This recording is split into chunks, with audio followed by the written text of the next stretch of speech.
Welcome to SS news. నేను మీ శిరీష. ఇవాల్టి ముఖ్యాంశాలు. Headline sponsored by GNR golden diamonds, YSR junction, Narasannapeta. విద్యుత్ ప్రాజెక్టులకు 60 రోజుల్లో కార్యరూపం. విద్యుత్ సంస్థలు తీసుకున్న రుణాలపై వడ్డీ భారాన్ని, విద్యుత్ కొనుగోలు వ్యయాన్ని తగ్గించుకోవాలని సీఎం చంద్రబాబు సూచన. జిల్లా పరిషత్ కార్యాలయ సమావేశ మందిరంలో అంతర్జాతీయ విభిన్న ప్రతిభావంతుల దినోత్సవ వేడుకలు. వ్యవసాయాన్ని లాభసాటిగా మార్చేందుకు రూపొందించిన పంచసూత్రాలను ప్రతి ఇంటికి చేరవేయాలనే లక్ష్యం. రైతన్న మీకోసం వర్క్షాప్ లో పాల్గొన్న ఎమ్మెల్యే మామిడి గోవిందరావు. ప్రజా ఉద్యమాలపై ప్రభుత్వం నిర్బంధం ప్రయోగిస్తే ప్రజా ఆగ్రహానికి గురికాక తప్పదు. ప్రజా ఉద్యమాలపై ప్రభుత్వం నిర్బంధాన్ని ఖండించాలని వామపక్ష నాయకులు డిమాండ్. బంగారం అపహరించి ఓ మహిళను చంపి నేలబావిలో పడేసిన ఆగంతకులు. శ్రీకాకుళం జిల్లాలోని మురపాక గ్రామానికి చెందిన వడ్డి పార్వతి అనే వృద్ధురాలు మృతి. Fire jet escape system high speed rocket slate test ను సక్సెస్ఫుల్ గా పరీక్షించిన డిఆర్డీఓ. గ్రోత్ హార్మోన్ సమస్యతో ఎత్తు కేవలం 3 అడుగులు మాత్రమే. భావనగర్ లో ఎంబీబీఎస్ పూర్తి చేసి నేడు మెడికల్ ఆఫీసర్ గా సేవలందిస్తున్న డాక్టర్ గణేష్ బరయ్య.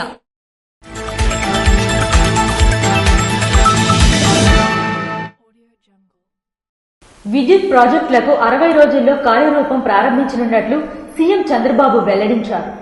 రాష్ట్రంలో విద్యుత్ ప్రాజెక్టుల ఏర్పాటుకు ఒప్పందం కుదుర్చుకున్న సంస్థలు ఇంటిగ్రేటెడ్ క్లీన్ ఎమర్జెన్సీ పాలసీ కింద 90 రోజుల్లో కార్యాచరణ ప్రారంభించేలా అధికారులు చూడాలని, క్షేత్రస్థాయి సమస్యలుంటే పరిష్కరించి అనుమతులు ఇవ్వాలని ముఖ్యమంత్రి చంద్రబాబు ఆదేశించారు. విద్యుత్ రంగంలో వినూత్న ఆవిష్కరణలు రావాల్సి ఉందన్నారు. విద్యుత్ సంస్థలు తీసుకున్న రవాణాలపై వడ్డీ భారాన్ని, విద్యుత్ కొనుగోలు వ్యయాన్ని తగ్గించుకోవాలని సూచించారు. విద్యుత్ సంస్థల సమర్థ నిర్వహణ ద్వారా ఛార్జీలు పెంచి ప్రజలపై భారం వేయకుండా చూడగలిగామని సీఎం పేర్కొన్నారు.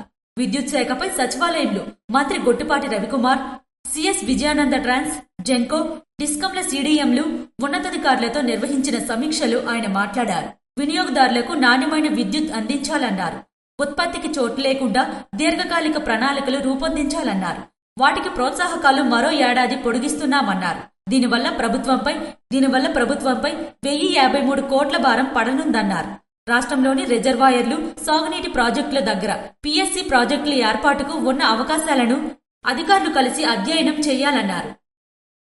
ఫైటర్ జెట్ ఎస్కేప్ సిస్టమ్ ను విజయవంతంగా పరీక్షించిన DRDO. Fighter jet escape system high speed rocket slate test ను డిఆర్డీఓ సక్సెస్ఫుల్ గా పరీక్షించింది. దీన్ని చండీగఢ్ లోని రైల్ ట్రాక్ రాకెట్ స్లేట్ ఫెసిలిటీలో నిర్వహించింది. గంటకు 800 కిలోమీటర్ల వేగంతో ఈ ఎస్కేప్ సిస్టమ్ ను టెస్ట్ చేసింది. ఈ వ్యవస్థ canopy civilians ejection sequencing complete aircrew రికవరీలో పాస్ అయింది. ఈ విషయాన్ని తెలియజేస్తూ రక్షణ శాఖ టెస్ట్ కు సంబంధించిన వీడియో పోస్ట్ చేసింది.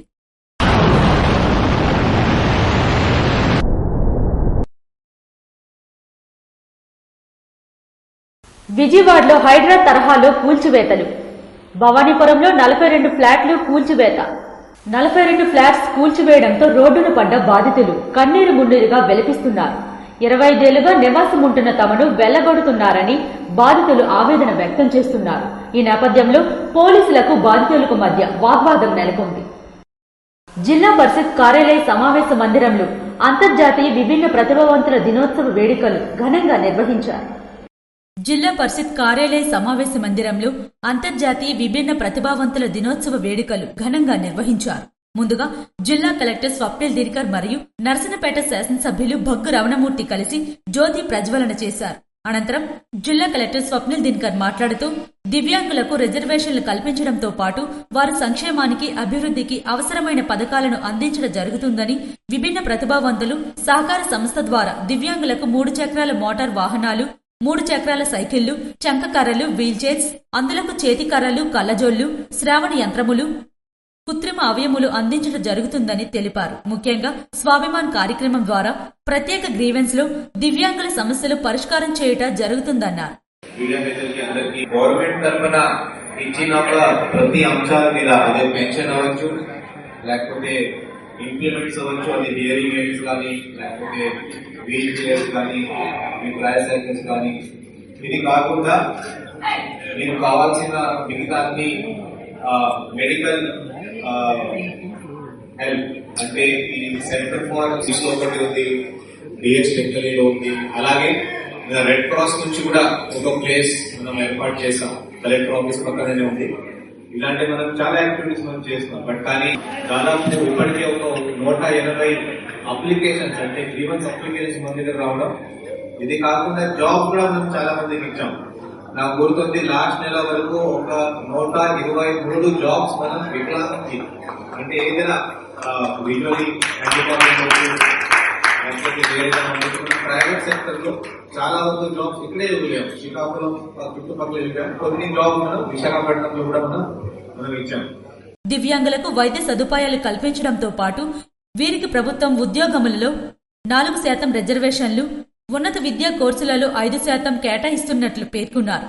దృష్టిలోపం కలిగిన వికలాంగులకు ప్రభుత్వం ఆసుపత్రి రిమ్స్ లో ఏఎస్ బెడ్స్ అందుబాటులో ఉన్నట్లు తెలిపారు. తదుపరి నరసన్నపేట శాసనసభ్యులు బగ్గు రమణమూర్తి మాట్లాడుతూ దివ్యాంగుల పట్ల మానవతా దృక్పథంతో వారికి అందరం సేవ చేయాలని, ప్రభుత్వం దివ్యాంగుల పట్ల చిత్తశుద్ధితో అనేక సంక్షేమ పథకాలు అందిస్తుందని, ముఖ్యంగా వికలాంగులకు అందిస్తున్న వికలాంగ పింఛన్ను ఈ ప్రభుత్వం 6,000 ఇస్తుందని గుర్తు చేశారు. ఈ సందర్భంగా శాసనసభ్యులు గొండిశంకర్ మాట్లాడుతూ దివ్యాంగులకు ప్రత్యేక రిజర్వేషన్లు కల్పించడంలో ప్రభుత్వం ముందంజలో ఉందని, వీరికి గృహాలు మంజూరు, కుటుంబ పింఛన్లు, వర్తింపు అన్ని రకముల రిజర్వేషన్లు కల్పిస్తుందని తెలిపారు.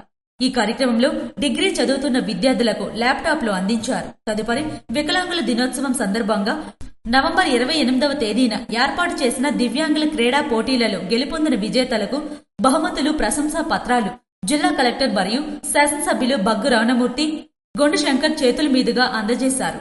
ఈ కార్యక్రమంలో విభిన్న ప్రతిభావంతుల శాఖ ఇన్ఛార్జ్ ఏడీ బి శైలజ, సంబంధిత శాఖ సిబ్బంది, దివ్యాంగులు, విద్యా వాలంటీర్లు పాల్గొన్నారు. గ్రోత్ హార్మోన్ సమస్యతో ఎత్తు కేవలం 3 అడుగులు మాత్రమే, కానీ స్వప్నాలు మాత్రం ఆకాశమంతా. నీట్లో మంచి ర్యాంకు వచ్చిన ఎంబీబీఎస్ సీటు నిరాకరణ, హైకోర్టులో ఓటమి, కానీ తొరగని పట్టుదలతో సుప్రీంకోర్టుకు వెళ్లి విజయం సాధించిన డాక్టర్ గణేష్ బరయ్య భావ్నగర్లోని ఎంబీబీఎస్ పూర్తి చేసి నేడు మెడికల్ ఆఫీసర్గా సేవలు అందిస్తున్నారు. जब मैंने 12th पास किया तब मेडिकल काउंसिल ऑफ इंडिया ने मुझे एमबीबीएस में एडमिशन देने से मना कर दिया, क्योंकि मेरे फिजिकल डिसेबिलिटी की वजह से एमसीआई कमेटी द्वारा मुझे रिजेक्ट किया गया। तब मैंने ये बात मेरे प्रिंसिपल डॉक्टर दलपत भाई कातरिया और रेवती सरवैया से बात की, तो उन्होंने गुजरात हाईकोर्ट में केस दाखिल करने का निर्णय लिया। गुजरात हाईकोर्ट में हम केस हार गए और उसके बाद उन्होंने सुप्रीम कोर्ट में केस दाखिल किया और सुप्रीम कोर्ट में हम केस जीत गए और 1 अगस्त 2019 को गवर्नमेंट मेडिकल कॉलेज भावनगर में मैंने एमबीबीएस में एडमिशन लिया और ऐसे मेरी एमबीबीएस की जर्नी स्टार्ट हुई। एमबीबीएस की जर्नी के दौरान मुझे कई सारे समस्या आई, पर मैंने वो समस्याओं का सामना किया। उसमें मेरे डीन श्री डॉक्टर हेमंत भाई मेहता, हमारे प्रोफेसर, हमारे सीनियर और हमारे फ्रेंड सभी लोगों ने मुझे सपोर्ट किया। एमबीबीएस अभी मैंने कंप्लीट किया और हाल में सरटी हॉस्पिटल भावनगर में सरकार के नियम अनुसार 1 वर्ष के लिए बॉन्डेड मेडिकल ऑफिसर की जिम्मेदारी आती है, तो उसमें मुझे नियुक्त किया गया है। రైతన్న మీకోసం వర్క్షాప్ లో పాల్గొన్న ఎమ్మెల్యే ఎంజీఆర్. పాతపట్నం నియోజకవర్గం రైతు సేవా కేంద్రంలో నిర్వహించిన రైతన్న మీకోసంలో భాగంగా వర్క్షాప్ కార్యక్రమంలో వ్యవసాయాన్ని లాభసాటిగా మార్చేందుకు ప్రభుత్వం రూపొందించిన పంచసూత్రాలను ప్రతి రైతు ఇంటికి చేరవేయాలనే లక్ష్యంతో నిర్వహిస్తున్న ప్రత్యేక కార్యక్రమం రైతన్న మీకోసం కార్యక్రమం. ఈ వర్క్షాప్ లో పాతపట్నం నియోజకవర్గం శాసనసభ్యులు మామిడి గోవిందరావు పాల్గొని రైతులకు ప్రభుత్వ పథకాలు, పంచసూత్రాల అమలు విధానం, ఆధునిక వ్యవసాయం పద్ధతులపై విలువైన సూచనలు అందించారు. ఈ కార్యక్రమంలో మండల అధికారులు, ఎన్డీఏ కూటమి నాయకులు, కార్యకర్తలు, రైతు సంఘాలకు చెందిన నాయకులు మరియు రైతు సోదరులు పాల్గొని కార్యక్రమాన్ని విజయవంతం చేశారు. ప్రజా ఉద్యమాలపై ప్రభుత్వ నిర్బంధాన్ని ఖండిస్తూ కోనారి మోహన్ రావు అధ్యక్షతన రౌండ్ టేబుల్ సమావేశం నిర్వహించారు. ప్రజా ఉద్యమాలపై ప్రభుత్వ నిర్బంధం ప్రయోగిస్తే ప్రజా ఆగ్రహానికి గురికాక తప్పదని సిపిఎం పార్టీ జిల్లా కార్యదర్శి డి గోవిందరావు, సిపిఐ జిల్లా కార్యదర్శి చాపర వెంకటరమణ, లిబరేషన్ జిల్లా కార్యదర్శి తామాడి సన్యాసిరావు, న్యూ డెమోక్రసీ జిల్లా ఉపాధ్యక్షులు వంకల మాధవరావులు ప్రభుత్వాన్ని హెచ్చరించారు. స్థానిక సుందరయ్య భవన్లో వామపక్షాలు మరియు ప్రజా సంఘాల ఆధ్వర్యంలో ప్రజా ఉద్యమాలపై ప్రభుత్వ నిర్బంధాన్ని ఖండిస్తూ కోనారి మోహన్ రావు అధ్యక్షతన రౌండ్ టేబుల్ సమావేశం నిర్వహించారు. రాష్ట్ర ప్రభుత్వం ప్రజా ఉద్యమాలపై నిర్బంధం ఎత్తివేయాలని, రాజ్యాంగం కల్పించిన వాక్ స్వాతంత్ర్యం, సభలు సమావేశాలు పెట్టుకునే హక్కులను కాపాడాలని రౌండ్ టేబుల్ సమావేశం ఏకగ్రీవంగా తీర్మానించింది. ఈ సందర్భంగా వామపక్షాలు, ప్రజా సంఘాల నాయకులు మాట్లాడుతూ శ్రీకాకుళం జిల్లాలో ప్రజా ఉద్యమాలపై ఎందుకు నిర్బంధం ప్రయోగిస్తున్నారని జిల్లా మంత్రులను వారు ప్రశ్నించారు. ప్రతిపక్షంలో ఉన్నప్పుడు ప్రజాస్వామ్యం కావాలా, అధికారంలోకి వచ్చిన తరువాత ఎందుకు నిర్బంధాన్ని ప్రయోగిస్తున్నారని వారు నిలదీశారు.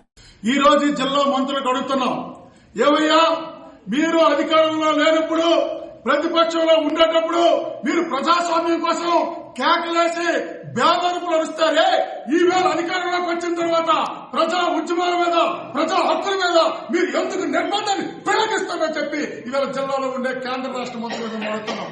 ఈ కాలంలో కార్గో ఎయిర్పోర్ట్ రద్దు చేయాలని, థర్మల్ పవర్ ప్లాంట్ ప్రతిపాదనలు రద్దు చేయాలని కోరుతూ ధర్నాకు పిలిపిస్తే ధర్నాకు అనుమతులు నిరాకరిస్తూ ప్రజలపైన ప్రభుత్వం నిర్బంధాన్ని ప్రయోగించి అక్రమ అరెస్టులకు ఎందుకు పాల్పడ్డారని జిల్లా మంత్రులను ప్రశ్నించారు.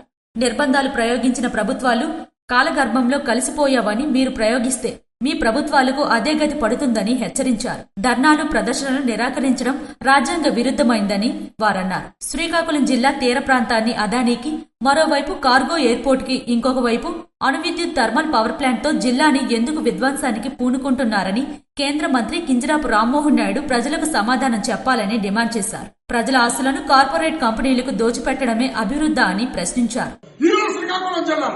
అక్కడ అణువిద్యుత్ కేంద్రం ఈ రోజు నిన్న కాకుండా ఈ రోజు మధ్యరాష్ట్ర ప్రాంతాల్లో ఆదాని కంపెనీకి సముద్ర తీర ప్రాంతాన్ని ఇచ్చిండు. అలాగే అక్కడ కార్గో ఎయిర్పోర్ట్, ఇక్కడ ధర్మల్ విద్యుత్ కేంద్రం.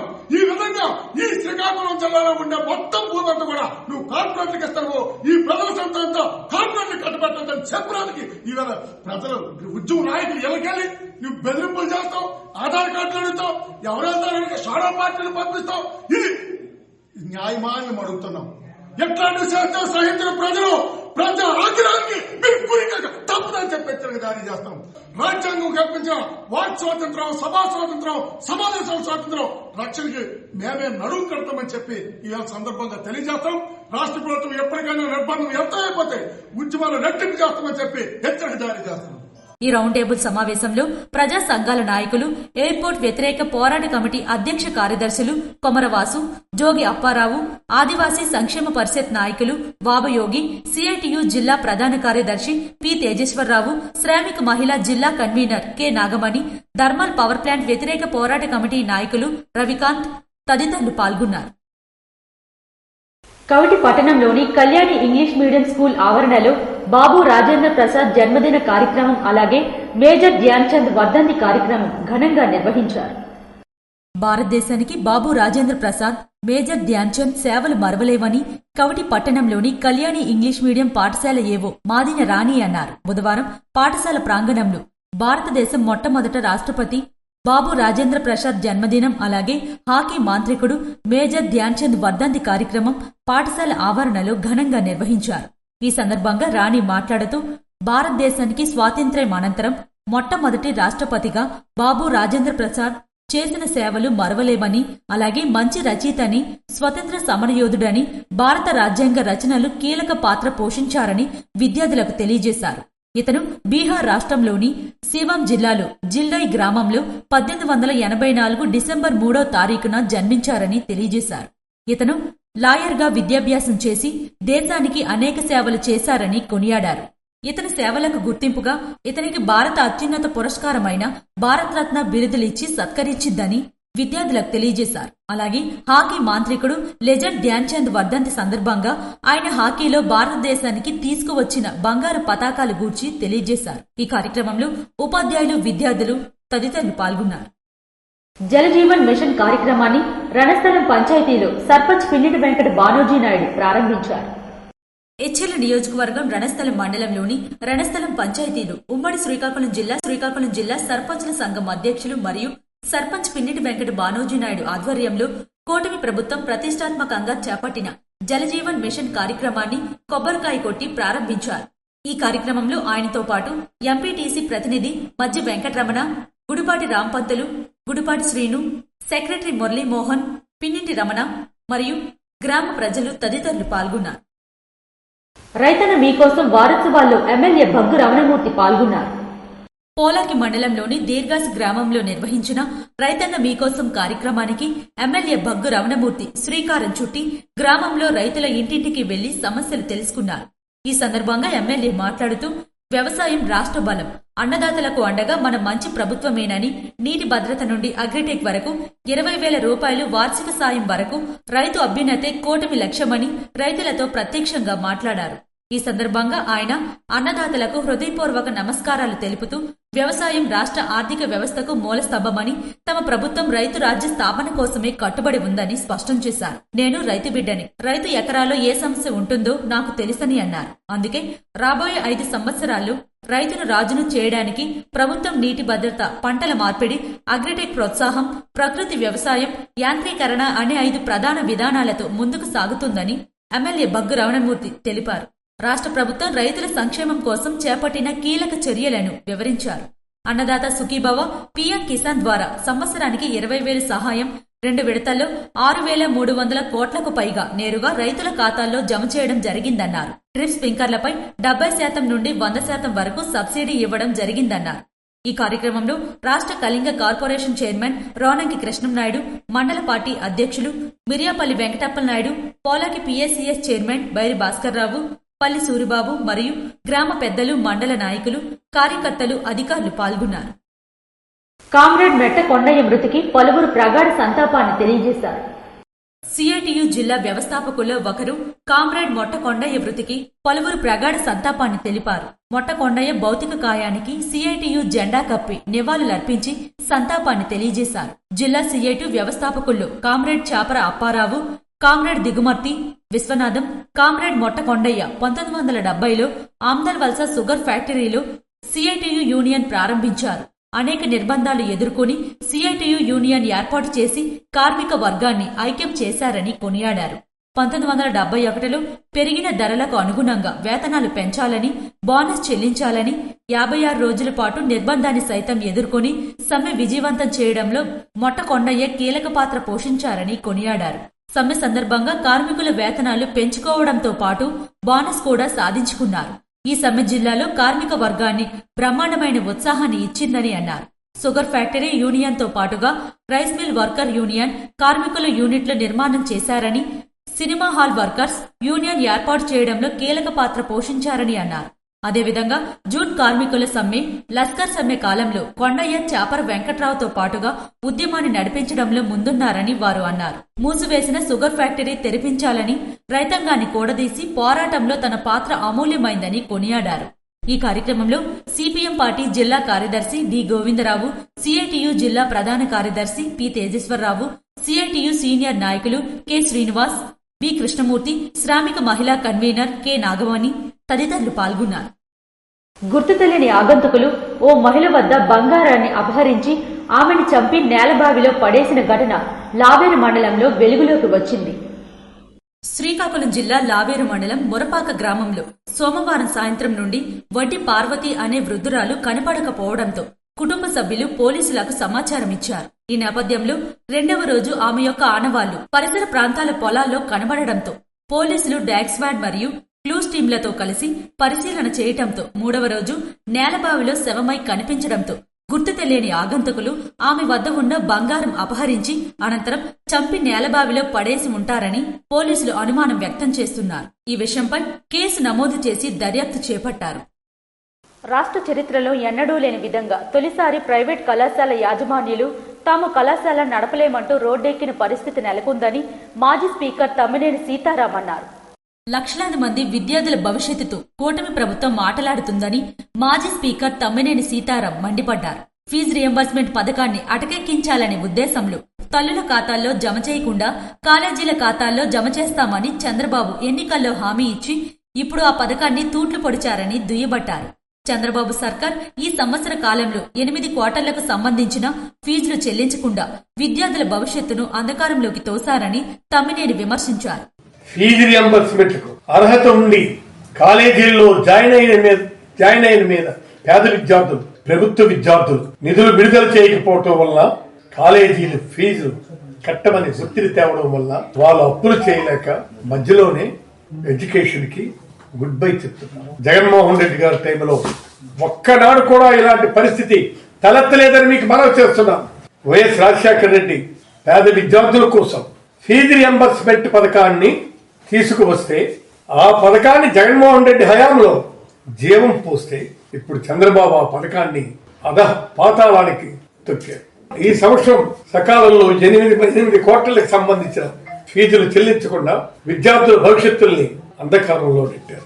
గత ప్రభుత్వ హయాంలో జగన్మోహన్ రెడ్డి పాలనలో విద్యా దీవెన కింద ఫీజుల కోసం 12,609 కోట్లు క్రమం తప్పకుండా ప్రతి త్రైమాసికానికి చెల్లించడంతో పాటు గతంలో టీడీపీ సర్కార్ బకాయి పెట్టిన 1,775 కోట్లు సైతం చెల్లించారని గుర్తు చేశారు.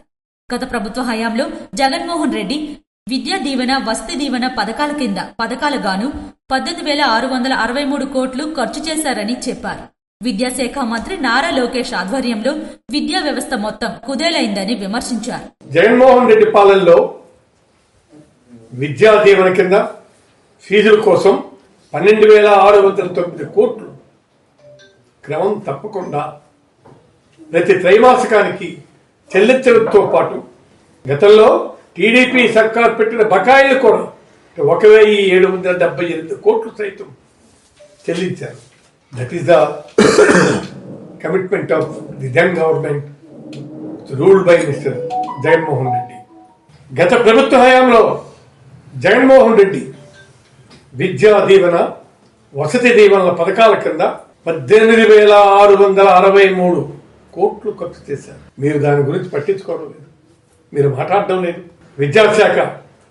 విద్యాశాఖ మంత్రి లోకేష్ ఆధ్వర్యంలో విద్యా వ్యవస్థ మొత్తం కుప్పకూలింది, కుదేలైంది, సర్వనాశనమైందని చెప్పడానికి నేను ఎలాంటి హెజిటేషన్. పాఠశాల విద్య నుండి ఉన్నత విద్య వరకు అస్తావ్యస్తంగా మారిందని ఆవేదన వ్యక్తం చేశారు. ప్రస్తుత ప్రభుత్వం విద్యార్థుల జీవితాలతో చెలగాటమాడి విద్యా వ్యవస్థను సర్వనాశనం చేస్తున్నారని మండిపడ్డారు. తక్షణమే 7,800 కోట్ల బకాయిలు చెల్లించాలని డిమాండ్ చేశారు.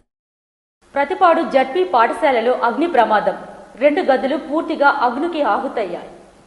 ప్రతిపాడు మండల కేంద్రంలోని వెంకటరెడ్డి జిల్లా పరిషత్ ఉన్నత పాఠశాలలో మంగళవారం అగ్ని ప్రమాదం చోటు చేసుకుంది. పాఠశాల భవనంలోని 2 గదులు పూర్తిగా అగ్నికి ఆహుతయ్యాయి. అగ్నికీలలు ఎగసిపడడంతో తరగతి గదుల్లో ఉన్న విద్యార్థులు భయంతో బయటకు పరుగులు తీశారు. ఈ ఘటనలో ఎలాంటి ప్రాణ నష్టం జరగకపోవడం ఉపశమనకరం.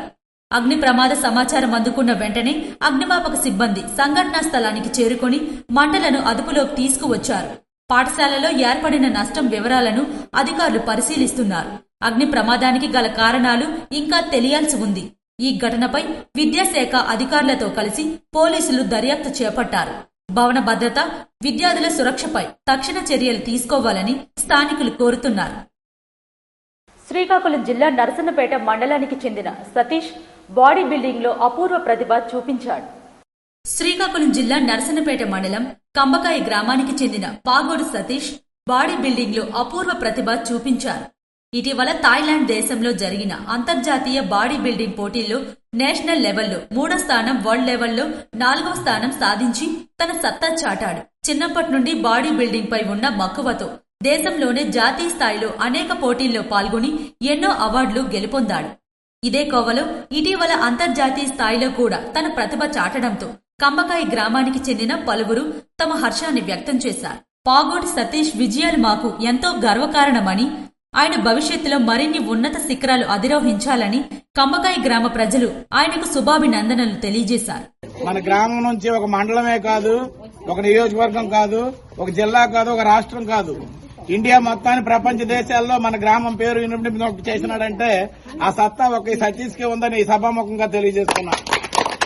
ఒక మనూరు గ్రామం నుంచి ఒక విద్యార్థి పై స్థాయికి వెళ్తున్నాడు, వాడికి ఏ విధమైన సపోర్ట్ చేద్దాం, మన గ్రామం నుంచి పేరు తెచ్చే విధంగా ఉన్నట్టుందనంటే వాళ్ళ చిన్న ఆశలు కూడాను చాలా పెద్దగా భూతత్వంలో పెట్టి చేసి జాతీయ స్థాయిలో, అంతర్జాతీయ స్థాయిలో, ప్రపంచ దేశాల్లో మన గ్రామం పేరు ఇనుమడింపజేశాడంటే వయసులో చిన్నోడైన పేరున అందరికీ మరొకసారి కృతజ్ఞతలు తెలియజేస్తూ సతీష్ ఈ లెజెండ్ ఇన్ ది విలేజ్.